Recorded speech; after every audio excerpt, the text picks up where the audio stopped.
goes my heaven, there goes my crypto love. The sky about to rain, washed out, washed out. There goes my control as I slip inside the new identity program singing. How's this for a delusion? In the youth that was, in the youth that was, surprise followed surprise. In the youth that was, in the youth that was. Hi, I'm Craig from Savage Mansion, and I'm with Andrew from Savage Mansion. Hello, hello, hello. We are both dog sitting today. That's what we're doing. We're actually taking a week at the start of January to work on some material for a new project, which is nice. Nice way to start the year.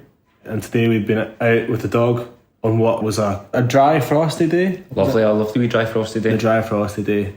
Last night we had some tacos and had a wee lion this morning. So all in all, everything's good today. Thanks for asking. Hope you're having a lovely day as well, wherever you are. In the youth that was, in the youth that was, surprise followed surprise. In the youth that was, in the youth that was, surprise followed surprise. Another Savage Mansion album number 4.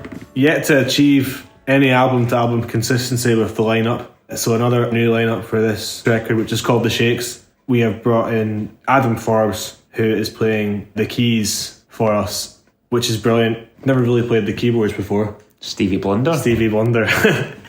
We've been calling him Stevie Blunder. We've been calling him Big Strong Adam as well, because Adam actually, he's a great guy. He's a very close friend of mine and has become a close friend of everyone in the band, I would say. I hope. I know, yeah, no, fantastic. Nice lad. A positive influence. But we've been calling him Big Strong Adam. He came in and helped us out with the We Were Promised Jetpacks tour we did in September 2022. My God, that was a while ago. At pretty short notice and was amazing. But on the last night in Brighton, he loaded my guitar case out with a guitar in it. So we were walking about fucking, where's my guitar? But it was because Big Strong Adam had taken the empty case. BSA, Stevie Blunder. What have we been up to since Golden Mountain? Well, we did a couple of tours in support of that record week. We went around the UK with you, Pick the Trail, in the spring of 2022, and we did another run with We Were Promised Jetpacks, and we had some headline shows and so forth amongst that. So we kind of did a lot of that. We actually had plans to record The Shakes quite soon after that, but we didn't. We decided to wait like almost a year to do it and push that back with Julie McLaren, who we'll talk to you about shortly. We pushed that back so we could write the songs a bit more. Both me writing more songs and us kind of shaping the existing ideas a lot more than we've previously done. And I'm really glad we did that. I think we ended up with a much better record because of it. And I think it's by far the most sonically interesting thing we've done. yeah, definitely. Because of that. So it was nice just to take the time to do that. And really, what we've done in 2023, the year we just had, is we didn't do anything. We kind of did some other bands. Andrew and I had been playing in a band called Former Champ, a kind of more straight up rock band. Our love of Thin Lizzy and the Replacements come and do there a bit more.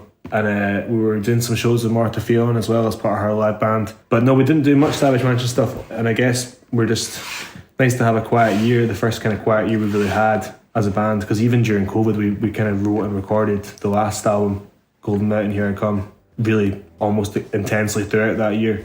So this has been a nice year off, and we're looking forward to putting this one out and playing the songs. Feeling like Morgan Keller with my sunbathing tapes looking out. I watch the morning boats and try to wrestle with the currents down.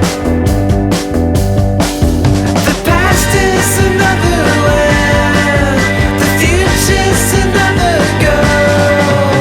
I quit trying to live with it, then I killed the ghost of her. There is trouble in transit, and I think that houseplant's had its time. Though some graves recovered, some things are best left behind. We recorded the album in November 2022 with Julia McLaren at her studio Analog Catalogue in County Down. Lewis and I had just been out recording The Ringer with Martha Phelan out there. So I ended up spending like a month there in the last quarter of the year. It's an amazing place, just a big, lovely analog studio, no computers involved at all. Quite old-fashioned, really, making dinner for each other every night. But it was a great way to work, recording live. I think it really worked for us. Yeah, no, it was great. We just, the majority of it's just the live takes. I don't think I did any guitar overdubs. I think it's all the live one. I think Craig maybe did like lead acoustic guitar on one song and maybe did a couple of solos over stuff we did, but it's pretty live and it was kind of fun doing it in that quite garagey way, but trying to also do songs that had complex elements, whether that be kind of texturally or playing wise. No, it was fun, all good. And I should say, like, taking the time over it to make the songs more complex kind of came from Andrew, really. It was like really something that he drove in a big way. He's always kind of driven, but particularly this time it picked it up and really brought that new focus to it, which was great. Julie was amazing to work with too. We were big fans. We got on very well. Nah, she was class. I think she was recording quite quickly and directly in a way is something that she really enjoys doing, and she's very, very good at quickly focusing on how things have to sound. So after like maybe half a run through of it, she's got it sounding as you'd want it. So it's like kind of ideal, perfect person to do that kind of thing with, I think. Yeah, it was great. It was a very efficient working environment, like, and someone whose instincts I totally trusted from the word go and was like ready to kind of give myself to in that regard. And I think having just done that record with Martha Phelan as well, there was a few times making that record where like I'd have played a guitar solo a little bit different from how I meant to play it, and I was calling it a mistake, and she would be like insisting it wasn't a mistake, to the point where I was like about to tear my hair out, and she'd be like, well, I'll tell you what, go and have a cup of tea, and if you come back in half an hour and you like still think it's a mistake, then we'll get rid of it. And always like I'd come back and be like, no, this sounds fine, this is like how it should be, and kind of embracing that sort of chance element that you don't often get these days. And we've always kind of been keen to embrace that, and I've always recorded more or less like as a live band, but we really went for it in that way this time. Well, that's how it was different, really, I suppose. It was like that was the thing we were going to do, and that's how we approached it. We went away and we like rehearsed everything for a long time, and we refined things along the way and refined the arrangements in the rehearsal room so that it was all good to just go, and so there was no overdubs, as Andrew said. Yeah, totally. I think working with tape, the benefit that I find isn't really sonic at all, which is maybe because I'm not engineering it. You're not worrying about how things are compressing or driving and things like that, but just the way it forces you to kind of work more quickly in a way and make quick decisions and keep things simple to some respects. It's the thing that I think is really useful about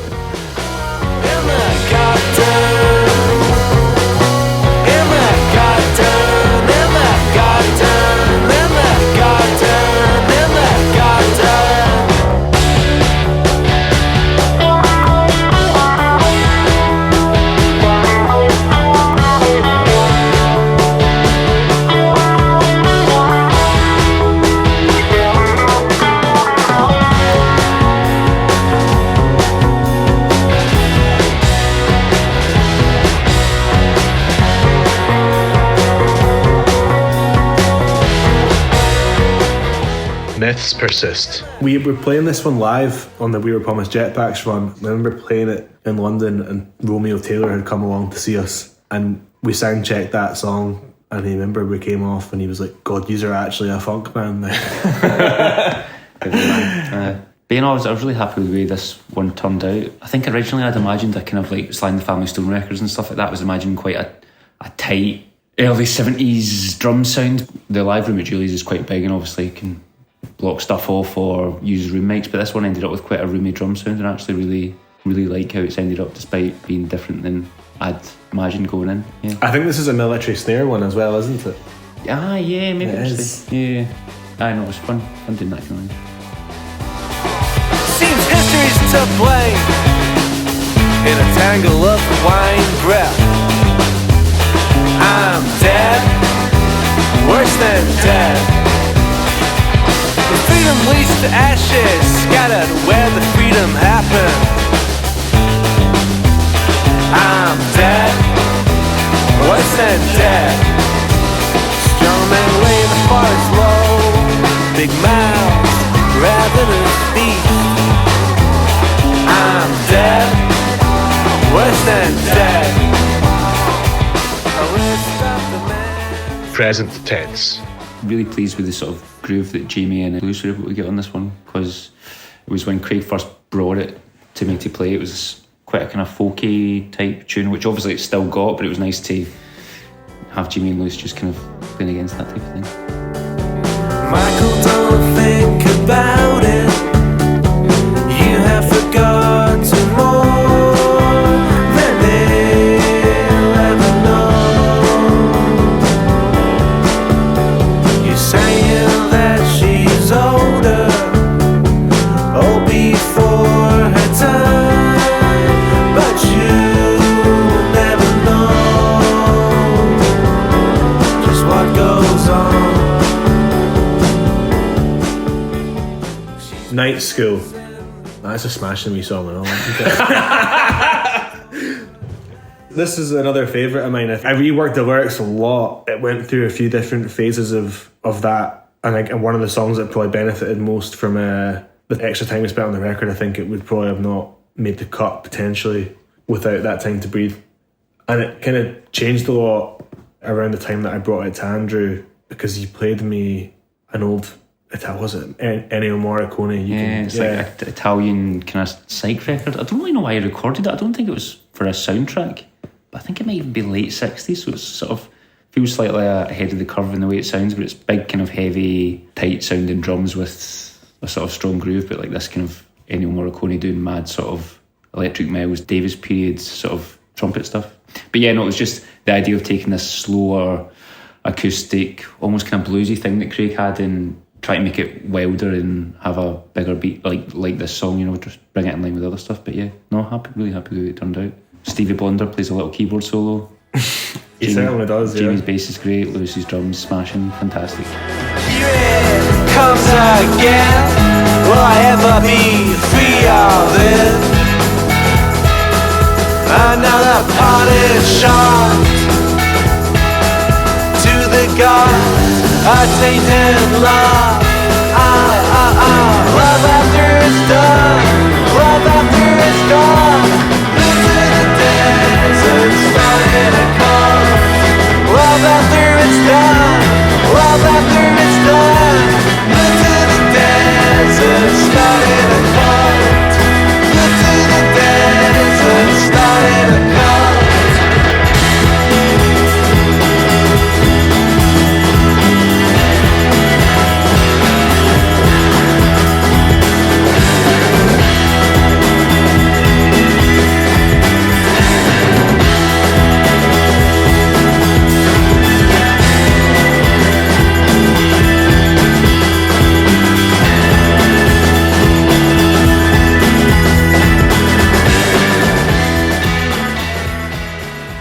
The Shakes. This is a song that I first did during the COVID lockdown on Instagram Live as part of like a new material night that I'd written 2 new songs for and 2 short stories for as well, and performed these on Instagram Live, which I hope I never have to do ever again. It was originally called Dry Mezcal Mouth. It was more like the Flying Burrito Brothers than New Order or LCD Sound System. And listening back to it when the Shakes was taking shape and the vibe was becoming clear, I did think there was something in the chorus that could work.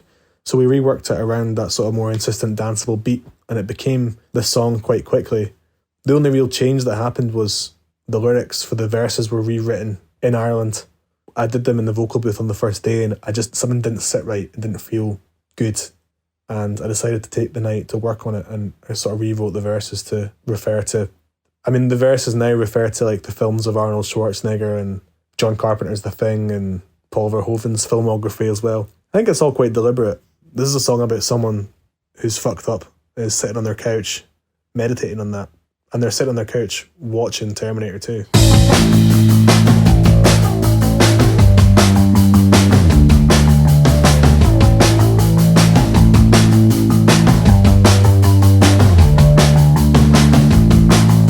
There's something hiding under the ice, imitation of a sound. There's something standing behind the door. Would you like to know more? Free from delusion, taken from the memory tapes. But now the answer to your problem so no. I've known sad, but I've never known a sad. I've never known a sad song like it. And in my bones, on in my subpixelated skin, I've never known a sad song like it. There's something hiding under the ice. Something's trying to lasso the sun. And something that you shouldn't say. Something that shouldn't be done. There's third tier, I know. And ringing in the new year alone. Watching third tier run on. Oh no. I've known sad, but I've never known a sad. I've never known a sad song like it. But in my bones, on in my pixelated skin, I've never known a sad song like it. I've known sad, but I've never known a sad. I've never known a sad song like it. But in my bones, on in my pixelated skin, I've